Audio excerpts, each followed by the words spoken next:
Hello, YouTubers. Hello, YouTubers. This is the English reading of the Mahabharata, the sacred book of the Bharata family in India, which I'm going to do now. And until it's finished, every day at 6 o'clock p.m. Mexico time, Mexico City time. It is an English reading. I've opened up the chat for commentaries, etc., etc.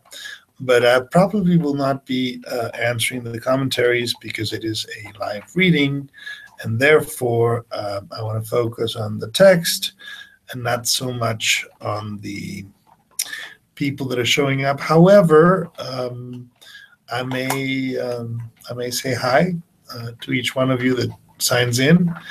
I see two people watching right now. So this is my English language show. Most of you are used to my Spanish language show, but I'm trying to reach out to the English language people out there who would like to know something about the Mahabharata, the Bhagavad Gita, or the Srimad Bhagavatam, all of which I intend to read once daily at 6 o'clock p.m. sharp Mexico time. Okay, that's done. Before I start, I want to give a few announcements, if I may.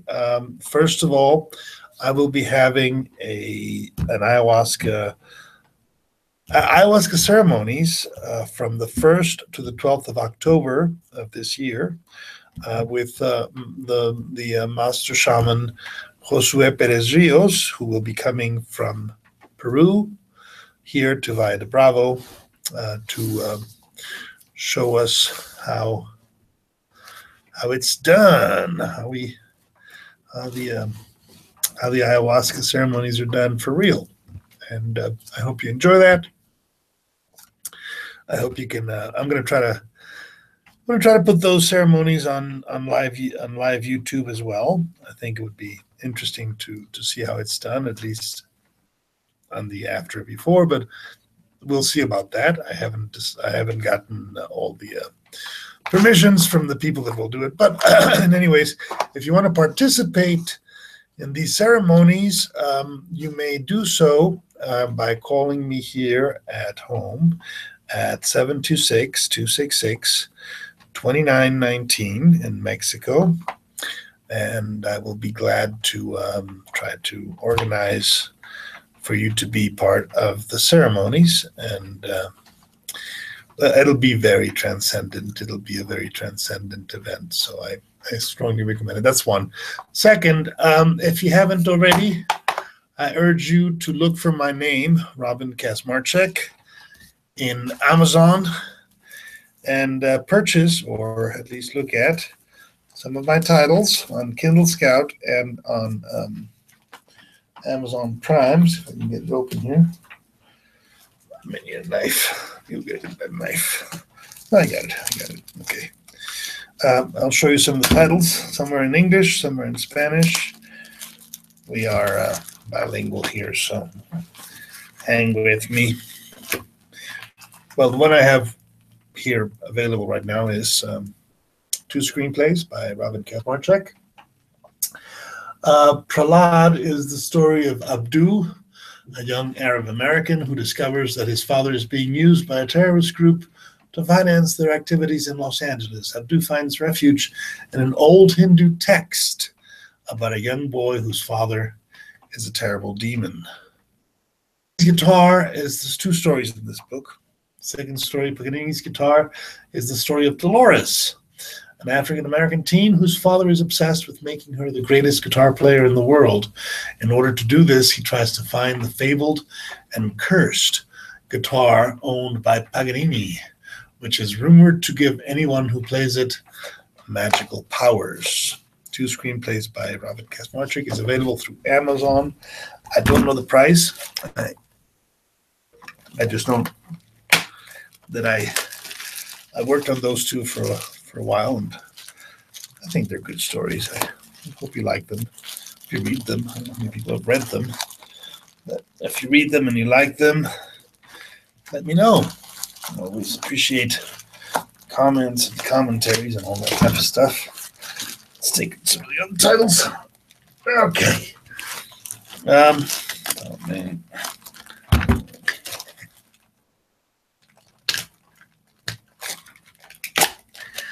As you can see, these have just arrived. Hot off the press, as they say. So, those that have been watching my channel for a while will know that this is kind of like a reality show where I present my work and my life and my family to you. Most of it in Spanish because we live in Mexico. And most of the people that watch the show are Mexicans. But I'm trying to open this thing. I'm trying to open up the horizon to the English-speaking audience because, well, why not? There's a lot of English speakers in the world. Okay, so let me show you some of the books that I have available, authored by myself, in Amazon. I'll show you the English titles first, obviously.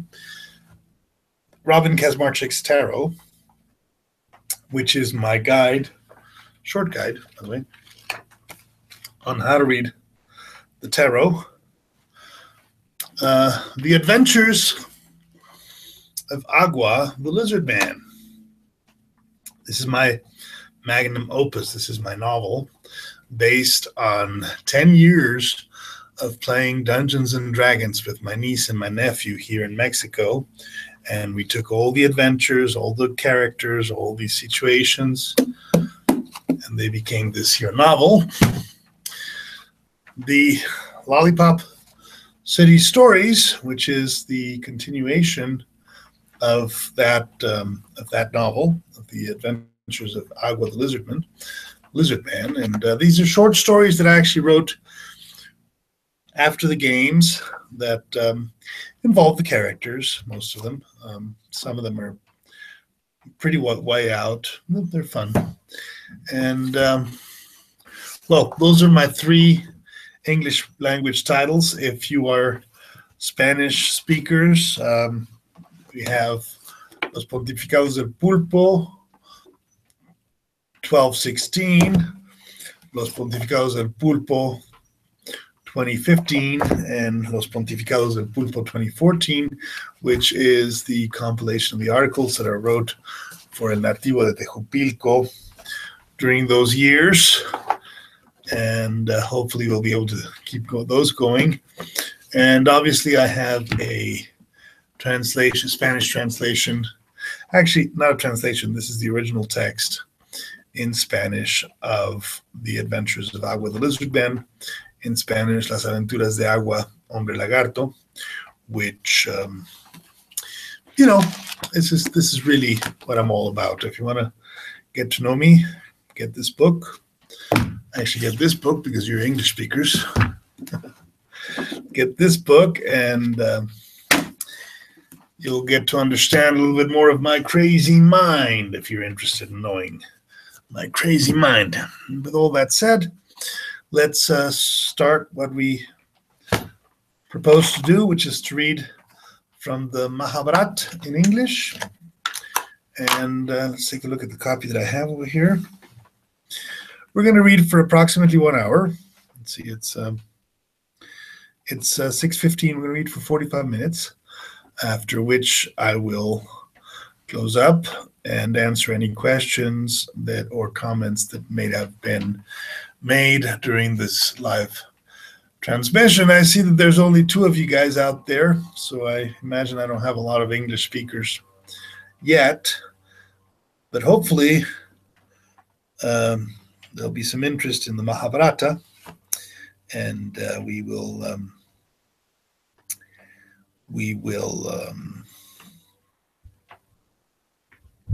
keep reading it until we're done. So here's the book. It's a big book. It's volume 1 of 4.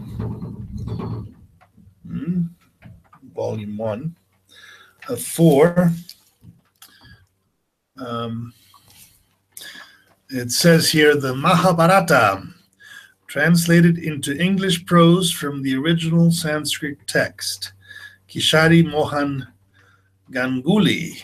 And the back cover here, it says, in the world of classical literature, the Mahabharata is unique in many respects.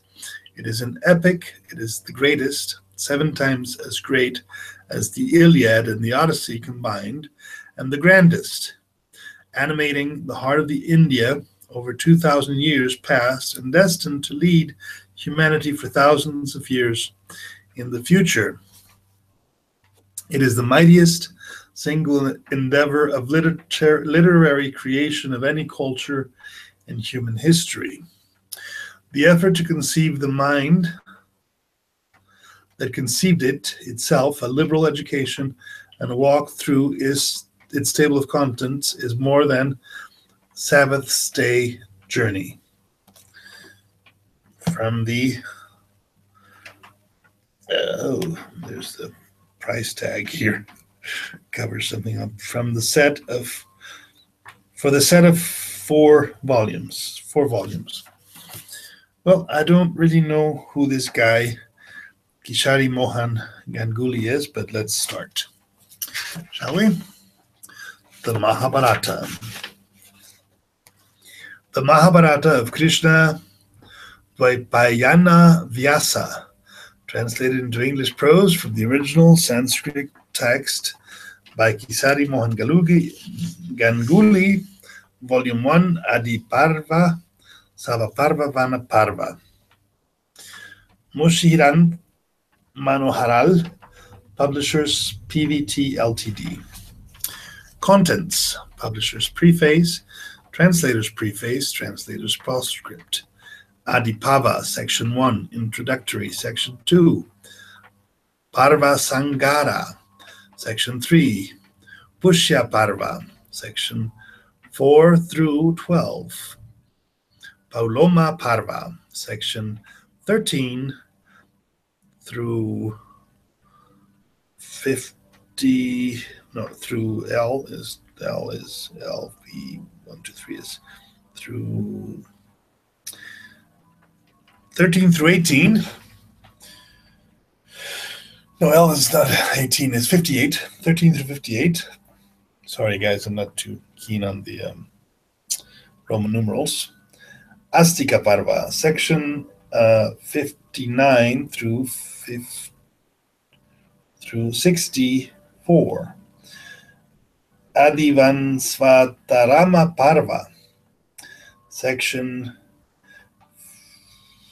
65 through 142.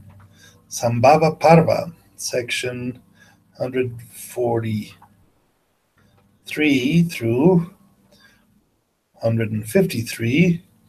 Jatugirava Parva, section 154 through section 158. Hindi Vavada Parva. Boy, these Roman numerals are killing me here, folks. Section 187 through 185. Chaitaratha Parva, section 186 through section 144. Swayamvara Parva, section 185 through section 201. Vaihika Parva, section 202 through section 209. 9. Vidyuragama Parva, section 210 through section 214. Rajalabha Parva, section 215 through section 220. Arjuna Vanavasa Parva, section 221 through section 222. Subhadra Harana Parva, section 223. Harana Parva, section 224 through section 236. Kanadava Dana Parva, Samba Parva, section 1 to 4. Sabikira Parva, section 5 through 13. Lokapala Sabkayana Parva, section 14 through 19. Raja Surya Ramba Parva, section 20 through section 24. Jarasandha Vana Parva, section 25 through section 31. Vijayaya Parva, section 32 through section 34. Rajasuika Parva, section 35 through section 38. Argayana Harana Parva, section 39 through section 44. Sisupalavya Parva, section 45 through section 53. Dyuta Parva, Vana Parva, section 1 through 9. Aranyaka Parva, section 11. Kirimira Vada Parva, section 12 through 37. Arjuna Vigamana Parva, section 38 through 41. Karirata Parva, section 42 through 51. Indralokaganamana Parva, section 52 through section 79. Naloparyana Parva, section 80 through section 113. Tritayatra Parva, section 114 through section 180. Tritayatra Parva, section 181 through section 230. Markandeya Samsya Parva, section 231 through section 233. Drupadi Satyabhama Sambada, section 234 through section 260. Noshayatra Parva, section 261 through section 240. Drupadi Harana Parva, section 241 through section 308. Parivata Mahatmya Parva, section 309 through section 313. Ariana Parva. Publisher's Preface.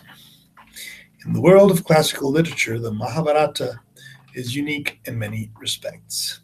As an epic, it is the greatest, 7 times as great as the Iliad or of the Odyssey combined, and the grandest, animating the heart of India over 2,000 years past and destined to teach humanity for thousands of years in the future.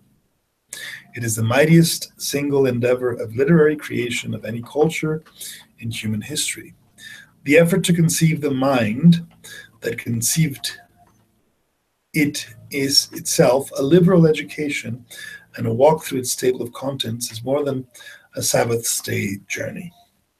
The Western world was long acquainted with the epic rather superficially through the transcribed fragments of Bopp, Foch, Romish, Duta, Monier Williams, etc. But the task of making it fully accessible for the first time to men of this age fell upon late Kishyari Mohan Ganguly towards the end of the last century. Dr. Raynal Rost of India, of his library, incidentally wrote about the crying need for an English version, complete and authentic, of the original Mahabharata to Mr.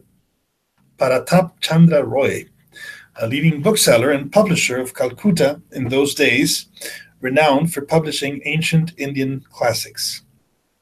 He was almost dissuaded from the mighty project for his fantastic difficulties. As Mrs. Sundari Bala Roy, the widow of Pratap Chandra Roy, wrote elsewhere, some said it was impossible, some say it was offensive to Hindu religion. When my husband approached Pandit Ishvara Chandra Vidyasagar, he laughed outright and doubted my husband's sanity. Whence was the money to come? Where could a complete translator be having such patience if uniformity of style was to be secured? Was his remark.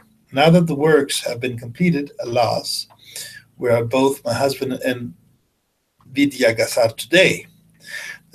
Where are my husband and Vidyagasar today? The translation was completed and serially published in 13 years, from 1883 to AD, from 1883 AD to 1896 AD, in 100 fascicules. Those covering first 14 parvas were published by Pantap Chandra Roy, and the last 4 parvas by his widow, Mrs. Sudandi Bala Roy, after his death. Considering the unique nature of the undertaking, vast and difficult beyond conception, and baffling all similar attempts previously made by others, both in India and abroad, Ganguly preferred public anonymity till completion. Accordingly, the fascicules were published initially withholding the translator's name and finally declaring the same in the last fasciculi, both by Mrs. Roy and its publisher and Ganguly as the sole translator. But from the very beginning, though anonymous to the general readers, the authorship of Ganguly was not secret to the numerous Oriental scholars and patrons of the enterprise, Indian and foreign, with whom he was constantly linked through direct contact or correspondence. The then central government also recognized the services of Roy as the publisher and of Ganguly as the translator of this great works by conferring the CIE title and awarding the first honorary literary pension for life to them respectively.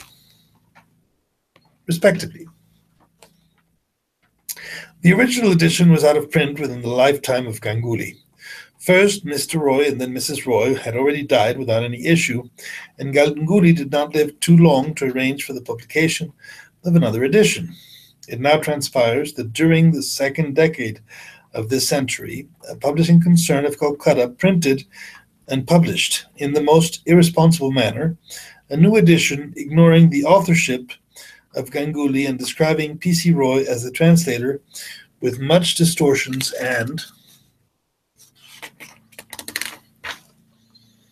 mutilations of the original edition. From them, it passed to another concern in the same form, from who at last we took the responsibility of publishing it. But unfortunately, we committed out of inadvertence the same blunders as our predecessors.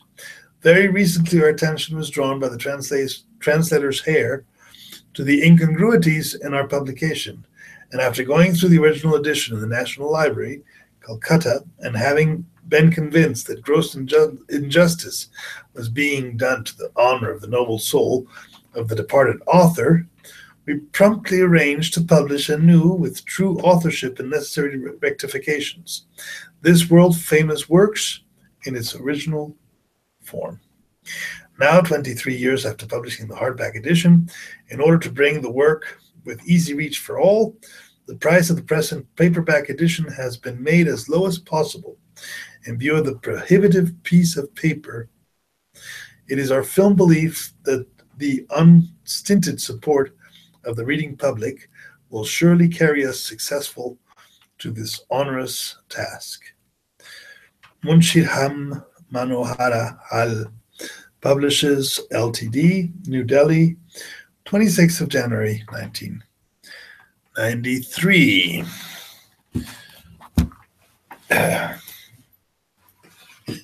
Take a little brain breather here. Nobody here watching. Whoa. You guys are really into literature, aren't you? Well, I don't care if you're not watching this. I'll keep reading. Translator's preface.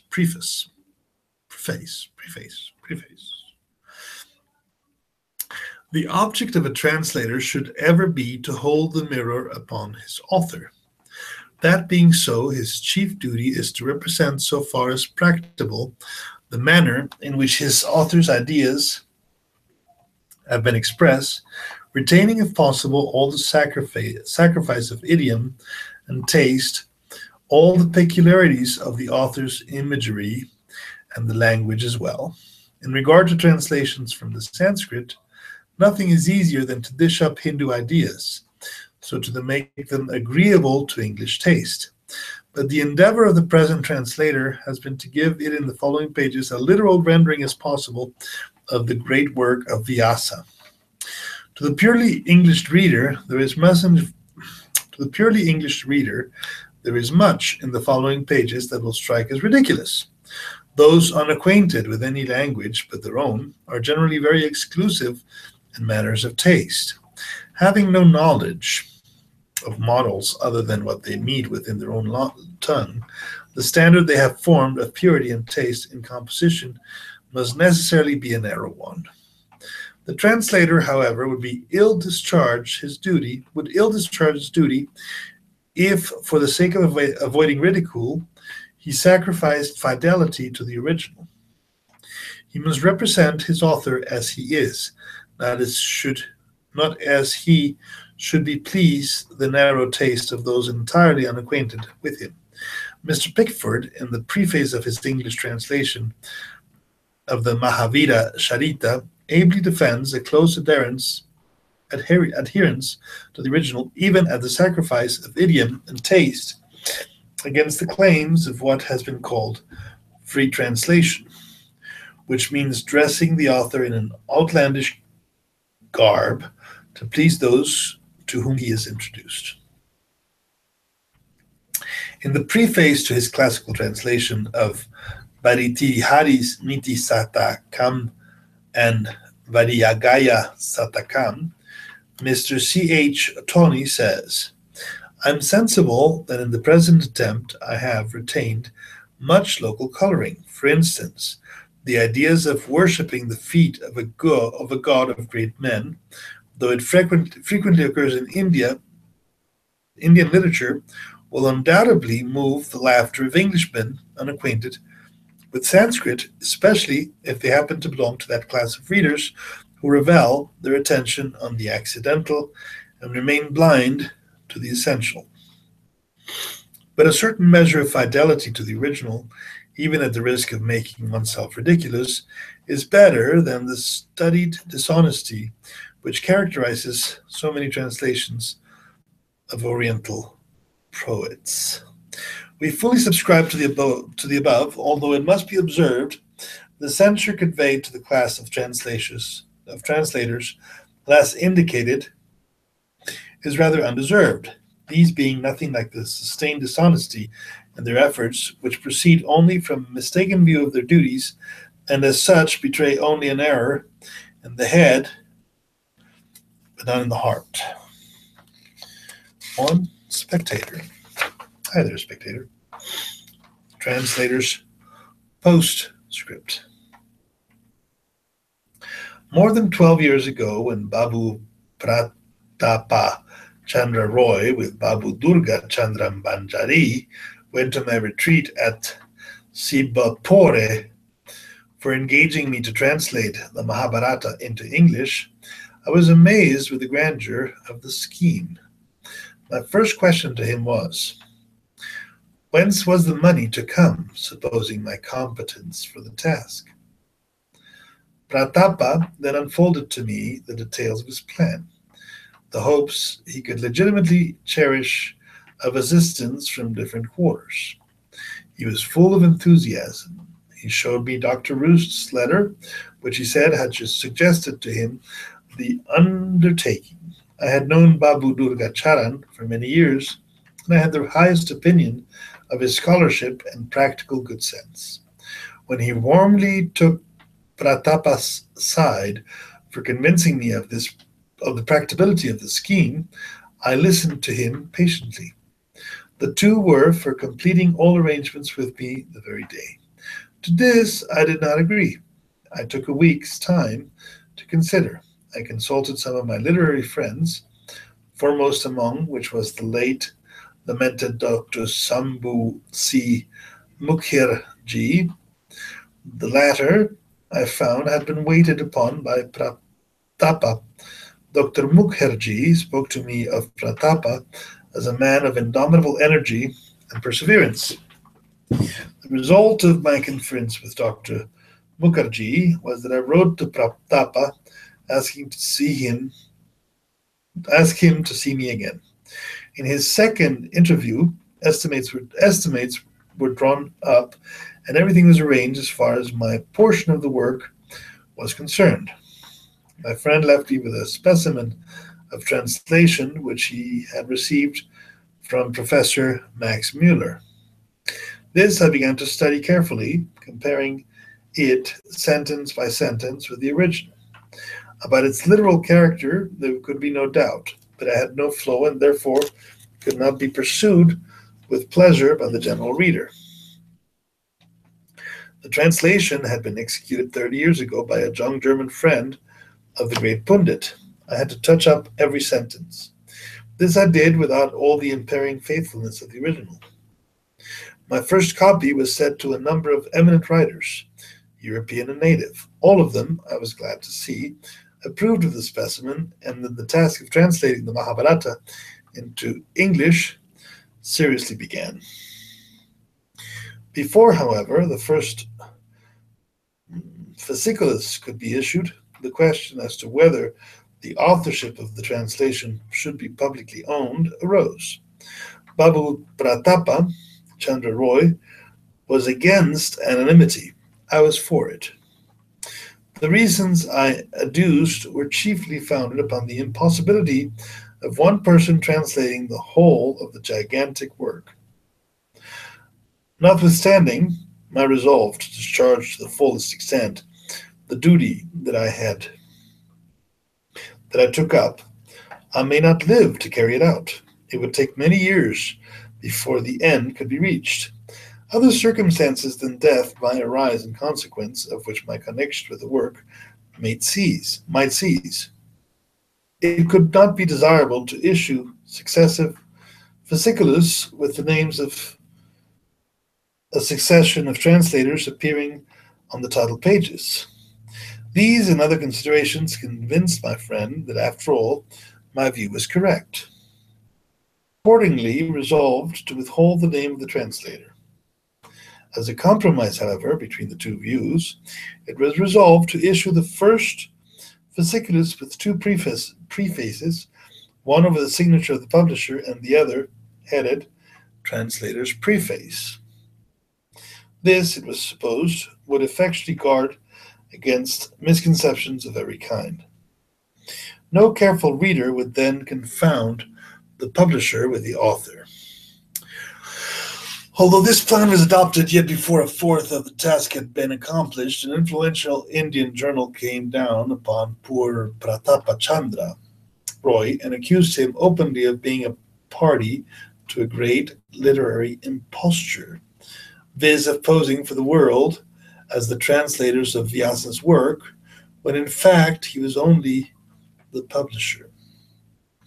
The charge came upon my friend as a surprise, especially as he had never made a secret that the authorship of his correspondence with Oriental scholars in every part of the world.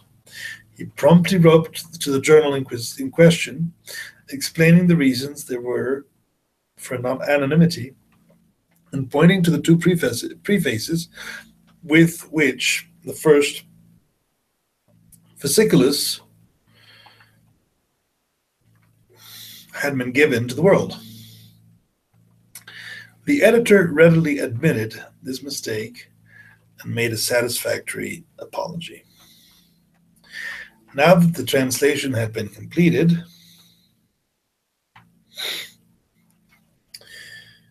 there can no longer be any reason for withholding the name of the translator.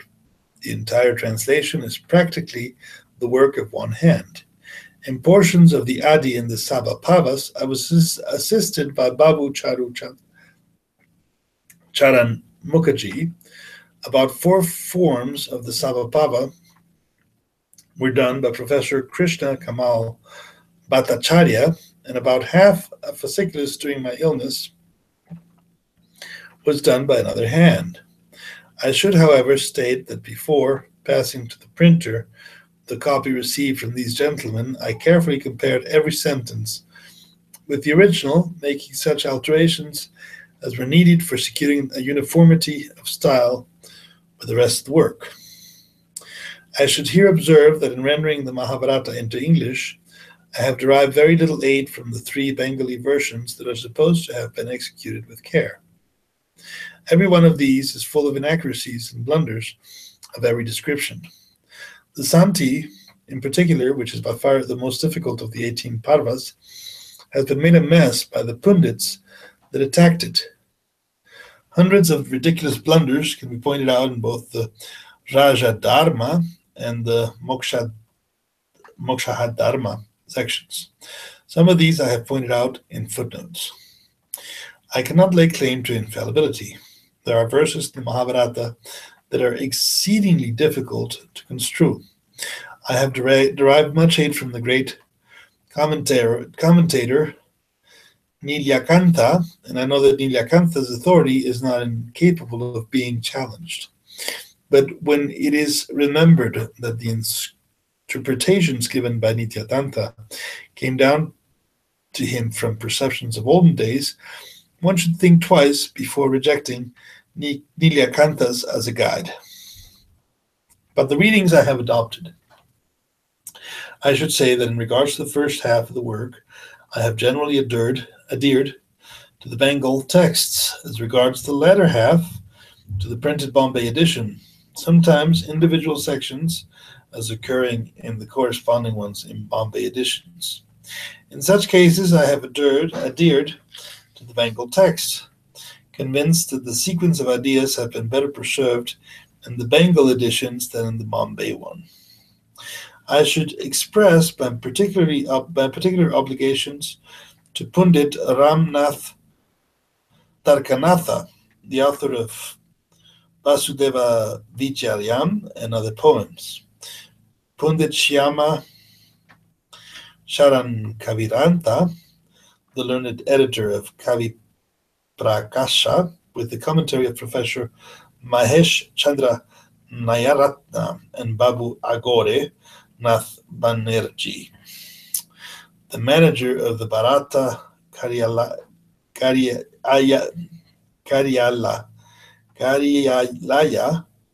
All these scholars were my references on all points of difficulty. Pundit Ramnath's solid scholarship is known to them that have come in contact with him. I never referred to him a difficulty that he could not clear up. Unfortunately, he has not always been at hand to consult. Pundit Shyama Chandran Kaviratna, during my residence at Sibapur, assisted me in going over the Mukshadharma sections of the Shanti Parva. Unostentatiously in the extreme, Kaviratna is truly the type of a learned Brahman of ancient India. Babu Akor Nakh Banerjee has also, from time to time, rendered me valuable assistance in clearing my difficulties. Gigantic as the work is, it should have been exceedingly difficult for me to go on with it if I had not been encouraged by Sir Stuart Bailey, Sir Auckland Colvin, Sir Alfred Croft, and among Oriental scholars by the late and lamented Dr. Reinhold Rost and Mons A. Barath of Paris. All these eminent men know from the beginning that the translation was proceeding from my pen. Notwithstanding the enthusiasm with which my poor friend Pratapachandra Roy always endeavored to fill me, I am sure my energies would have been flagged and patience exhausted but for the encouraging words which I always received from these patrons and friends of the enterprise. Lastly, I should name my literary chief and friend, Dr. Shambhu C. Mukherjee, the kind interest he took in my labors, the repeated exhortations he addressed to me inculcated patience, the care with which he read every fasciculus as it came out, marking all those passages which threw light upon the topics of antiquarian interest, and the words of praise he uttered when any expression particularly happy met his eyes served to stimulate me more than anything else in going on with a task that sometimes seemed to me endless. Boy, you ain't whistling Dixie. The Mahabharata, Adi Parva, Section 1. Having bowed down to Narayana and Nara, the most exalted male being, and also the goddess Sarasvati, must the word Jaya be uttered. Ugrasrava, the son of Lomaharsana, surnamed Sauti, well versed in the Puranas, bending with humility, one day approached the great sages of rigid vows, sitting at their ease, who had attended the 12 years sacrifice of Sanunaka, surnamed Kulapati, in the forest of Naimisha. These ascetics, wishing to hear his wonderful narrations, presently began to address him, who had thus arrived at the recluse abode of the inhabitants of the forest of Naimisha. Having been entertained with due respect by those holy men, he saluted those munis, parentheses, sages, with joined palms, even all of them, and inquired about the progress of their asceticism. Then all the ascetics, being again seated, the son of Lomaharshana humbly occupied the seat that was assigned to him, seeing that he was comfortably seated and recovered from fatigue from one of the rishis, beginning the conversation, asked him, "Whence comest thou, O lotus-eyed Soti, and where hast thou spent the time? Tell me who asked thee in detail." Accomplished in speech, Soti, thus questioned, gave in the myths of that big assemblage of contemplative munis a full and proper answer in words consonant with their mode of life. Soti said, "Having heard the diverse sacred and wonderful stories which were composed in this Mahabharata by Krishna Dvaipayana, and which were recited in full by Vaisampayana, and the snake sacrifice of the high-souled royal sage Janamejaya, and in the presence also of that chief of princes, the son of Parikshit, and having wandered about, visiting many sacred waters and holy shrines, I journeyed to the country venerated by the Vijas, parentheses, twice born, and called Samanthapanchaka, where formerly was fought the battle between the children of Kuru and Pandu, and all the chiefs of the land ranged on either side. Thence, anxious to see you, I am come into your presence, ye reverend sages, all of whom are to me as Brahma, ye greatly blessed, who shine in this place of sacrifice with the splendor of the solar fire, ye who have concluded the silent meditations and have fed the holy fire, and yet who are sitting without care. What, O ye Dvijas, twice born, shall I repeat? Shall I recount the sacred stories collected in the Puranas, consisting of containing precepts of religious duty and worldly profit for the acts of the illustrious saints and sovereigns of mankind? The Rishi replied, the Purana, first promulgated by the great Rishi Dvayapayana, and which, after having been heard both by the gods and the brahmacharis, was highly esteemed, being the most eminent narrative that exists.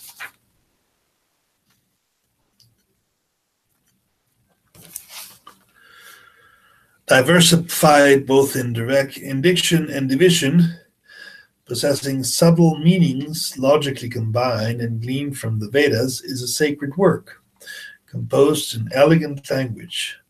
It included the subjects of other books. It is elucidated by other Shastras and comprehended the sense of the four Vedas. We are desirous of hearing that history also called Bharata, the holy composition of the wonderful Vyasa, which dispelled the fear of evil, just as it is cheerfully recited by the Rishi Vaishampayana under the direction of Dvaipayana himself at the snake sacrifice of Raja Janamejaya. Sati then said, having bowed down to the primordial being Isana, to whom multitudes made offerings, and who is adored by the multitude, who is the true incorruptible one, Brahma, perceptible, imperceptible, eternal, and who is both a non-existing and an existing non-existing being, who is the universe and also distinct from the existing and non-existing universe, who is the creator of high and low, the ancient, exalted, inexhaustible one, who is Vishnu, beneficent and the beneficence itself, worthy of all preference, pure and immaculate, who is Hari, the ruler of the faculties, the guide of all things, movable and movable. I will declare the sacred thoughts of the illustrious sage Vyasa, of marvelous deeds and worshipped here by all. Some bards have already published this history, some are now teaching it, and others, in like manner, will hereafter promulgate it upon the earth. It is a source of great knowledge established throughout the three regions of the world. It is possessed by the twice born, both in detailed and compendious forms. It is the delight of the learned, for being embellished with elegant expressions, conversations, human and divine, and a variety of poetical measures. In this world, when it was destitute of brightness and light and enveloped all around in total darkness, there came into being, as the primal cause of creation, a mighty egg, the one inexhaustible seed of all created beings. It is called Mahadevya, and it was formed at the beginning of the Yuga, in which we are told was the true light of Brahma, the eternal one, the wonderful and inconceivable being present alike in all places, the invisible and subtle cause, whose nature partaketh the entity and non-entity. From this egg came out the Lord Pitamaha Brahma, the one and only Prajapati, with Suraguru and Stanu. Then appeared the 21 Prajapatis, vis Manu, Visista, and Paramesti. 10 Prashetas, Daksha, and the 7 sons of Daksha. Then appeared the man of inconceivable nature, whom all the rishis know, and so the Visvedevas in Aditayas and Vasus, and the twin Ashwins, and the Yakshas, and the Sadyas, and the Kwikas, and the Pitris. After these were pronounced and wise and most holy Brahmarshis, and the numerous Rajarshis, distinguished by every noble quality. So the water, the heavens, the earth, the air, the sky, the points of the heavens, the years, the seasons, the months, the 4 nights called prakshas, with day and night in due succession, and thus were produced all things which are known to mankind. And what is seen in the universe, whether animate or inanimate, of created things, will at the end of the world, and after the expiration of the yuga, be again confounded. And at the commencement of other yugas, all things will be renovated, and, like the various fruits of the earth, succeed each other in the due order of their seasons.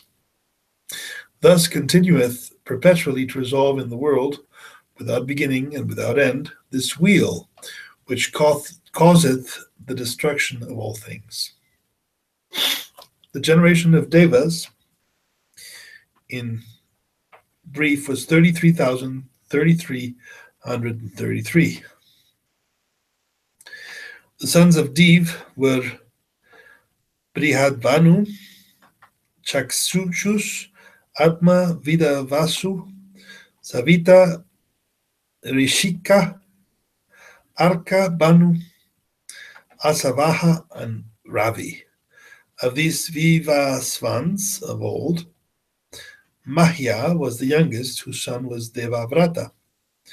The latter had for his son Suvrata, who we learn had 3 sons, Dasajoti, Satyajoti, and Sahasrajoti, each of them producing numerous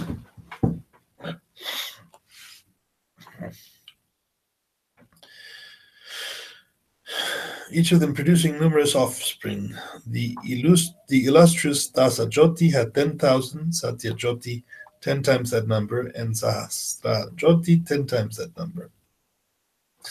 Of Satyajoti's offspring, from these are descended the family of the Kurus and the Yadus of the Bharata, the family of Yati and of Ikshvaku. Also, all the Rajarishis, numerous also were the generations produced, and very abundant were the creatures in their places of abode.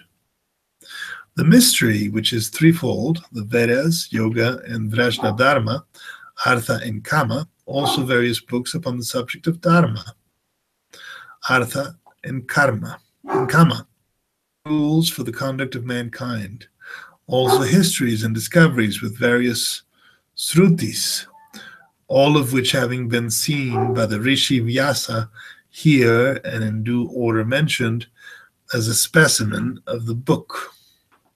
The Rishi Vyasa published his mass of knowledge in both a detailed and abridged form. It is the wish of the learned in the world to possess the details and the abridgment. Some read the Bharata beginning with the initial mantra invocation, others with the story of Astika, others with Uparishara, while some Brahmins study the whole. Men of learning display their various knowledge of the institutes in commenting on the composition. Some are skillful in explaining it, while others in remembering its contents. The son of Satyavati, having by penance and meditation analyzed the eternal Veda, afterwards composed this holy history, When that learned Brahmar Rashi, the strict vows, the noble Dvipyayana Vyasa, offspring of Parasara, had finished this greatest of narrations, he began to consider how he may teach it to his disciples. And the possessor of the six attributes, Brahma, the world's preceptor, knowing of the anxiety of the rishi Dvaipayana, came in person to the place where the latter was for gratifying the saint and benefiting the people. And when Vyasa, surrounded by all the tribes of Munis, saw him, he was surprised. And standing with joined palms, he bowed and ordered a seat to be brought. Okay, that is where we're going to stop right now. I appreciate your time. Nobody watched this live. It's okay. It's no big deal. It's there for posterity's sake. Tomorrow we continue here on page 4 of the Mahabharata, volume 1. And if you like the Mahabharata, I hope you help me in this monumental task of reading it, which I apologize if I make a mess of it. I'm not well versed in all these Sanskrit names, and I'm trying to pronounce them the best I know how. Thank you for watching, and we see you in the next reading.